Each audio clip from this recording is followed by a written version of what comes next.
एक गांव में रतन नाम का एक गरीब व्यक्ति रहा करता था, जो दूसरों के खेतों में काम करके अपनी पत्नी का और अपना भरण पोषण किया करता था। एक दिन उसकी पत्नी सुनीता रोते हुए बोली, हमारे ऐसे हालात कब तक रहेंगे? पूरे गांव में सिर्फ हमारा ही घर ऐसा है जहाँ पर महीने में सिर्फ 15 दिन ही चूल्हा जलता है और बाकी के दिन भूखा सोना पड़ता है। चिंता मत करो सुनीता, तुम तो जानती हो कि मैं दिन रात दूसरों के खेतों में कितनी जी तोड़ मेहनत करता रहता हूँ। एक ना एक दिन हमारा वक्त भी जरूर बदलेगा। आप कब तक ऐसे ही दूसरों के खेतों में काम करते रहेंगे? कोई ढंग का काम क्यों नहीं ढूंढ लेते? मैं आपसे और स्त्रियों की तरह सोना चांदी नहीं मांगती, मैं बस इतना चाहती हूँ कि हम दोनों को पेट भर के भोजन तो मिल सके। ठीक है सुनीता, मैं आज दूसरे काम की तलाश करता हूँ। रतन कई दिन तक गांव में भटकता रहा, मगर किसी ने उसे काम नहीं दिया।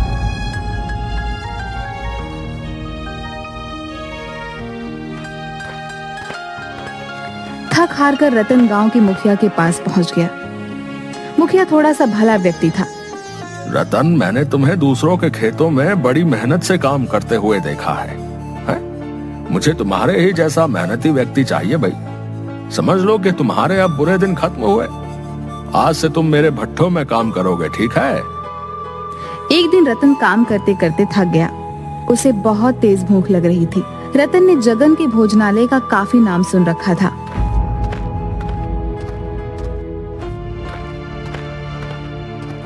रतन जगन के ढाबे पर पहुंच गया।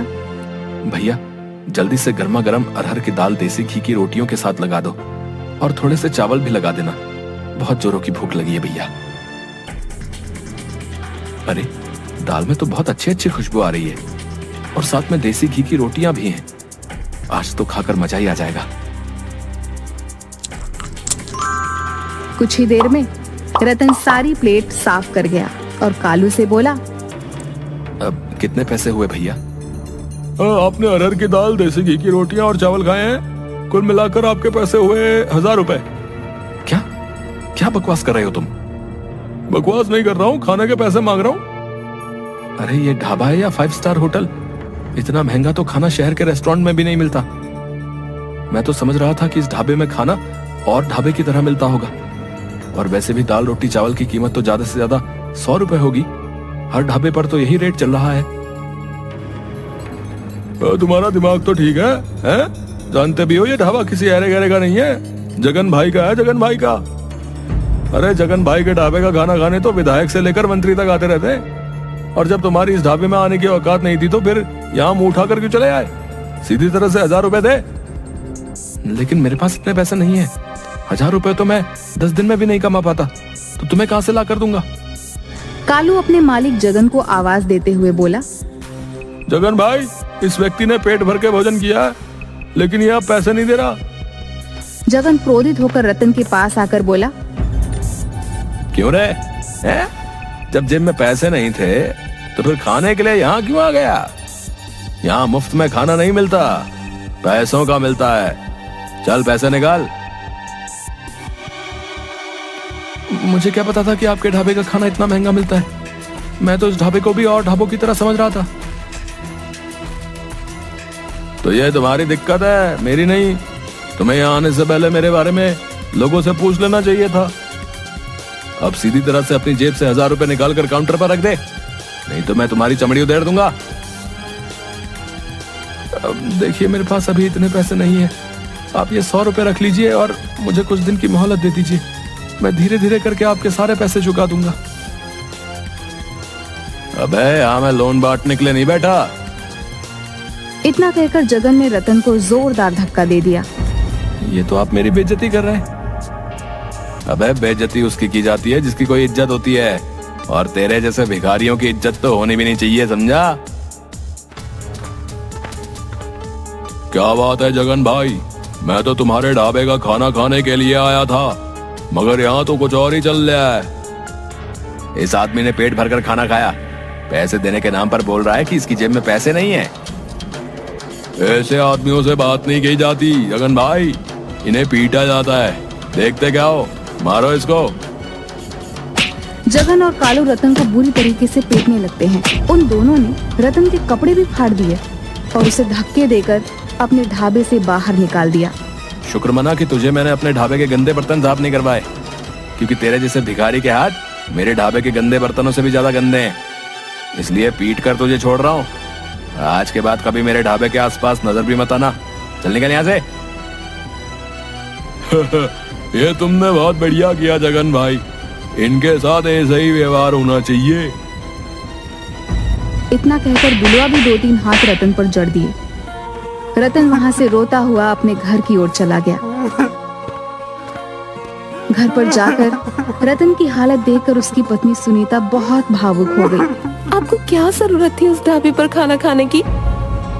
मुझे क्या पता था कि उनके ढाबे का खाना इतना महंगा होगा। जगन और बिलवा ने मुझे बहुत ज्यादा अपमानित किया सुनीता। वहां पर गांव के बहुत सारे लोग मौजूद थे जो मुझे मजाक उड़ाने वाली नजरों से देख रहे थे। अरे सत्यानाश उन गांव वालों का जो आपको मार खाते हुए देख रहे थे। उनमें से किसी से भी इतना नहीं हुआ कि आपको पिटने से बचा लेते। लेकिन आप चिंता मत कीजिए, मैं इसकी शिकायत मुखिया से जरूर करूंगी। तुम सही कहती हो सुनीता, मैं बिलवा और जगन को छोड़ूंगा नहीं। अगले दिन रतन अपनी पत्नी सुनीता के साथ मुखिया के घर पर चला गया और सारी घटना मुखिया को बता दी। सुनीता, इसमें दोष जगन और बिलवा का नहीं है, इसमें दोष तो तुम्हारे पति रतन का है। सारा गांव जानता है कि जगन के ढाबे का खाना और ढाबों के खानों से अधिक महंगा है, क्योंकि उसके ढाबे का खाना अच्छा बनता है। जब तुम्हारे पति के पास पैसे नहीं थे तो इसे क्या जरूरत थी ढाबे पर खाना खाने की? ये क्या मुखिया, आप भी बिलवा और जगन की तरफदारी कर रहे हैं? तरफदारी नहीं कर रहा हूँ सुनीता, जो सच है उसका साथ दे रहा हूँ। अगर इनके पास पैसे नहीं थे तो क्या वो मेरे पति को कुछ समय की मोहलत नहीं दे सकते थे? उन्हें पीटने का अधिकार किसने दिया? हाँ, ये बहुत गलत किया जगन ने, लेकिन तू चिंता मत कर सुनीता, इस बारे में मैं जगन से जरूर बात करूंगा और बिलवा के कान भी खींचूंगा।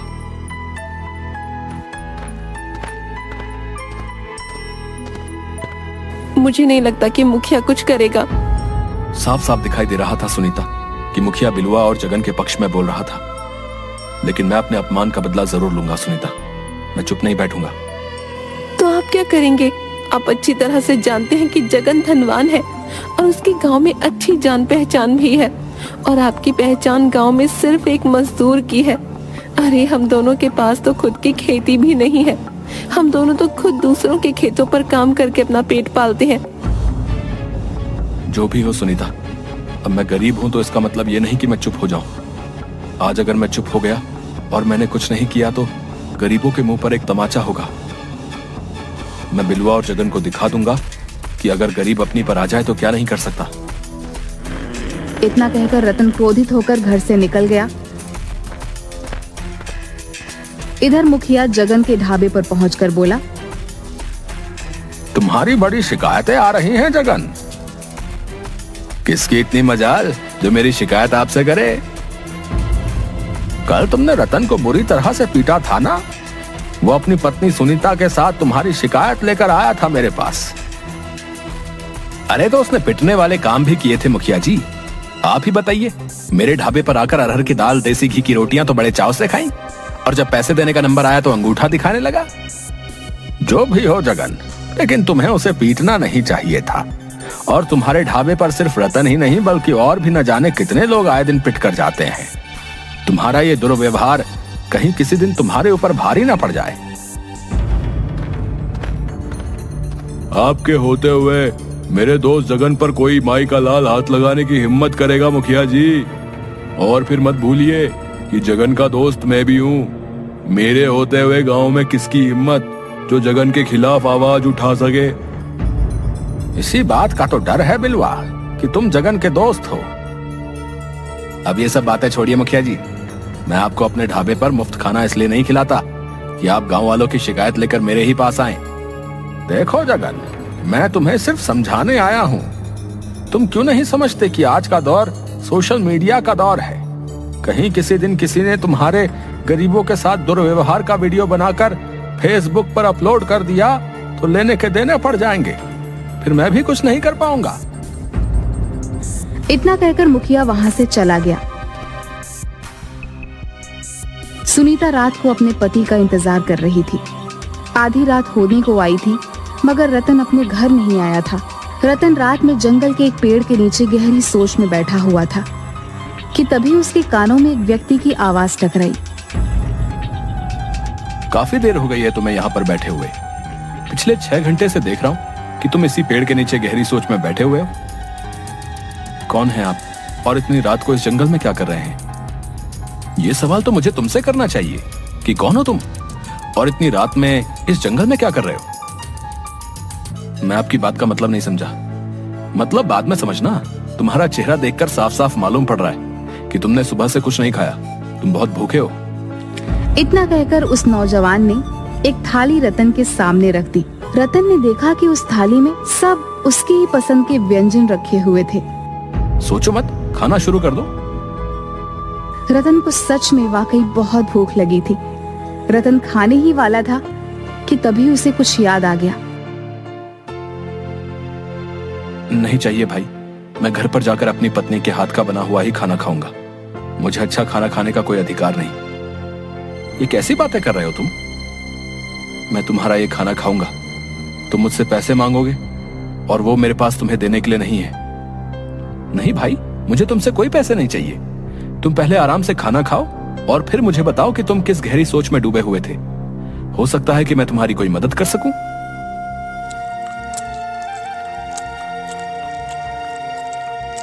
खाने के बाद रतन उस व्यक्ति को अपने साथ हुए अत्याचार की सारी घटना बताने लगा। तुम्हें पता है तुम कहां हो? मैं जंगल में हूं।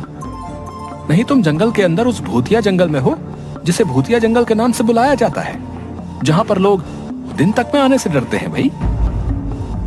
उस व्यक्ति की बात सुनकर रतन के चेहरे पर डर झलकने लगा। अचानक उसे याद आया कि वह गुस्से में इतनी दूर पैदल चलता हुआ यहाँ तक आ गया था कि उसे अब याद भी नहीं रहा कि वह जंगल के अंदर भूतिया जंगल में पहुंच चुका था।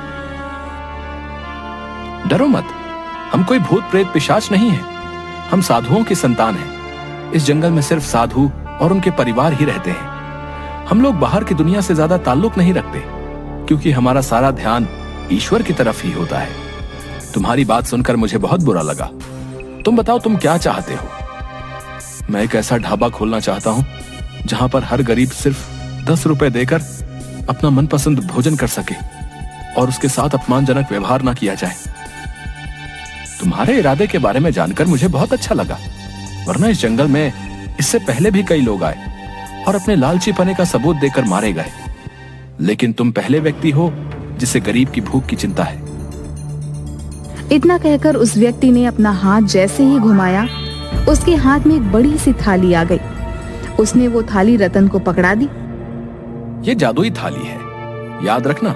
इस बारे में सिर्फ तुम अपनी पत्नी को बता सकते हो और किसी को नहीं। इस थाली के सामने खड़े होकर तुम जिस भोजन का नाम लोगे, वो भोजन स्वयं अपने आप इस थाली में आ जाएगा।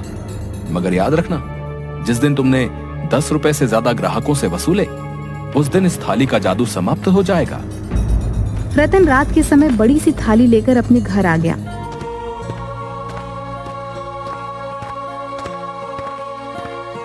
ये क्या है? रतन ने सारी घटना सुनीता को बता दी। मैं तो अब तक यही समझती थी कि उस जंगल में भूत प्रेत रहते हैं। तुम नहीं, पूरा गांव यही समझता था सुनीता। वो सब तो ठीक है, लेकिन आप ढाबा कहाँ खोलेंगे? हमारे पास तो खाने के लिए भी रोटी नहीं है। जो थाली तुम लेकर आए हो, उस थाली में सिर्फ भोजन ही मिलेगा, पैसे तो नहीं मिलेंगे ना। फिर हम ढाबा अपने ही घर पर खोलेंगे सुनीता। इस तरह से इस थाली का रहस्य सिर्फ हम दोनों तक ही सीमित रहेगा। अगले दिन रतन ने अपने घर को एक ढाबे में परिवर्तित कर दिया और जिस कमरे में वो लोग सोते थे, उस कमरे में बड़ी सी थाली रख दी। रतन ने उस थाली के सामने खड़े होकर तरह तरह के व्यंजन के नाम लेने शुरू कर दिए। कुछ ही समय में पूरा थाली व्यंजनों से भर गया। सुनीता ढाबे पर वह सारे व्यंजन लेकर बैठ गई। कुछ ही देर में वहाँ पर एक गरीब व्यक्ति दौड़ता हुआ आया। यहाँ तो बहुत अच्छी खुशबू आ रही है। यहाँ पर ढाबा कब खुला भाई? आज ही खुला है और आप पहले ग्राहक हो। आपके ढाबे में खाने में क्या क्या मिलेगा? हमारे ढाबे में हर तरह के व्यंजन बनेंगे, आपको जो भी व्यंजन पसंद हो। ठीक है भैया, तो मुझे एक प्लेट दाल मखनी और मक्खन के साथ लगी हुई रोटियां लगा दीजिए। रतन ने वह व्यंजन उस व्यक्ति के सामने रख दिया। दाल मखनी खाकर वह व्यक्ति बहुत खुश हो गया। भाई वाह, मजा आ गया। दाल मखनी तो बहुत से ढाबों पर खाई, लेकिन इस ढाबे की तो बात ही कुछ अलग है। कितने पैसे हुए? 10 रुपए। क्या, सिर्फ 10 रुपए? हाँ, सिर्फ 10 रुपए। और तुम्हें और तुम्हारे परिवार का जब भी खाने का मन करे चले आना। यहाँ पर 10 रुपए में आपका मनपसंद व्यंजन भोजन पेट भरकर एक थाली के रूप में मिलेगा। और हो सके तो अपने उन गरीब भाइयों को भी यहाँ पर लेकर आना जिन्हें अच्छा भोजन नहीं मिल पाता। रतन की बात सुनकर वह व्यक्ति खुश होता हुआ वहां से चला गया और उसने सारे गांव में रतन के ढाबे का ढिंढोरा पीट दिया। कुछ ही दिनों में रतन के ढाबे पर गांव वालों की भीड़ लगने लगी। रतन के ढाबे पर अब गरीब ही नहीं बल्कि अब गांव का हर व्यक्ति जाकर भोजन करने लगा। रतन किसी को भी मना नहीं करता था। यह बात बिलवा और जगन को बिल्कुल भी पसंद नहीं आई। इस रतन का कुछ ना कुछ करना पड़ेगा, वरना हमारे ढाबे में तो ताले लग जाएंगे। चिंता मत करो बिलवा, मैं आज ही पता लगाने का प्रयास करता हूँ कि रतन इतना धन लाया कहाँ से। उस दिन के बाद से जगन रतन पर नजर रखने लगा, मगर काफी नजर रखने के बाद भी वह कुछ भी नहीं पता लगा पाया। 15 दिन से उसके पीछे हूँ बिलवा, लेकिन कुछ भी पता नहीं चला। चिंता मत कर, अब ये रतन खुद हमें बताएगा। एक दिन रतन किसी काम से जा रहा था कि बिलवा और जगन ने उसे पकड़ लिया। तो तू हमारा ढाबा बंद करवाएगा? जो थाली हम 700 की बेचते हैं तू सिर्फ 10 रुपए में बेचेगा, है बे? बिलवा भैया सही बोल रहे हैं। रतन सीधी तरह से बता दे कि तेरे पास इतना धन कहां से आया। मुझे छोड़ दो, नहीं तो मैं तुम दोनों की शिकायत पुलिस वालों से करूंगा। ये ऐसे नहीं मानेगा, मार मार कर इसकी चमड़ी उधेड़ दो। बिलवा और जगन रतन को बुरी तरीके से पीटने लगे। रतन उन दोनों से शारीरिक रूप से कमजोर था। रतन ने दर्द से कराहते हुए सारी घटना बिलवा और जगन को बता दी। चलो हमें भी उस जादुई थाली के पास ले चल। ये तो बिल्कुल बेवकूफ है जगन। अगर इसके पास जादू की थाली है तो हम दोनों उस जादुई थाली से इतना धन मांगेंगे कि अपने 5 स्टार होटल इस गांव में खोल सकें। रतन बिलवा और जगन को लेकर उसी कमरे में पहुंच गया। बिलवा और जगन उस जादुई थाली से तरह तरह के आभूषण और पैसे मांगने लगे, मगर उस जादुई थाली में कोई भी हलचल नहीं हुई। बिलवा भाई, लगता है ये थाली केवल भोजन ही देती है। तो फिर देसी घी की पूड़ियां मांग कर देखो। तभी वहाँ पर सुनीता आ गई। बिलवा और जगन रतन को धमकी देकर वहाँ से चले गए। रतन ने हमें बेवकूफ बनाया जगन। सही कहते हो बिलवा भाई, लगता है उसने हमें चूना लगा दिया। रतन का ढाबा उसके बाद भी चल रहा था। बिलवा और जगन की आर्थिक स्थिति अब दिन ब दिन कमजोर होती जा रही थी। जगन भेष बदल बदल कर रतन पर नजर रखने लगा था और एक दिन उसने रतन को उसी जादुई थाली से भोजन मांगते देख लिया। अरे ये तो वाकई जादुई थाली है। जरूर इस हीर ने उस दिन कुछ न कुछ उल्टा सीधा किया होगा। जगन रतन और सुनीता से नजर बचाकर उस गुप्त कमरे में घुस गया और थाली से रतन की ही तरह भोजन मांगने लगा, मगर उसे जादुई थाली में से कुछ भी हासिल नहीं हुआ। जगन क्रोधित होकर सीधे बिलवा के पास जाकर बोला, बिलवा भाई, रतन उस दिन सही बोल रहा था, वो थाली वाकई जादुई है। मेरी आंखों के सामने रतन ने उस जादुई थाली के सामने तरह तरह के व्यंजन के नाम लिए और उस थाली में वो ताजा ताजा व्यंजन अपने आप आ गए। क्या बकवास कर रहा है तू? उस दिन तो उस जादुई थाली में कोई भी हलचल नहीं हुई थी। इसी बात को लेकर तो मैं हैरान हूँ। मुझे लगता है कि वो जादुई थाली सिर्फ रतन की ही बात मानती है। ठीक है, अगर ऐसी बात है तो हम उस जादुई थाली में जहर मिला देंगे। ना रहेगा बांस, ना बजेगी बांसुरी। अगले दिन वो दोनों भेष बदलकर रतन के ढाबे पर पहुंच गए, मगर तभी गांव का मुखिया पुलिस लेकर आ गया। गिरफ्तार कर लो इन दोनों को। हमें किस जुर्म में गिरफ्तार किया है? क्योंकि तुम दोनों रतन के ढाबे के ग्राहकों की प्लेट में जहर मिला रहे थे। मैं तुम दोनों से ही मिलने आ रहा था। मैंने तुम्हारी बातें चुपके से सुन ली थी, नहीं तो आज तुम दोनों अनर्थ कर बैठते। तुमने बहुत अच्छा काम किया मुखिया। मुझे माफ कर दो रतन, मुझे अपनी गलती का पछतावा है। क्या मुझे तुम्हारे ढाबे पर कुछ खाने को मिलेगा? क्यों नहीं मुखिया जी, आप हमारे गांव के मुखिया हैं। आपके लिए तो मैं स्पेशल थाली बनवाऊंगा, मगर सिर्फ 10 रुपए में। रतन के पास आज भी वह जादुई थाली है और आज भी रतन 10 रुपए की ही थाली बेचता है।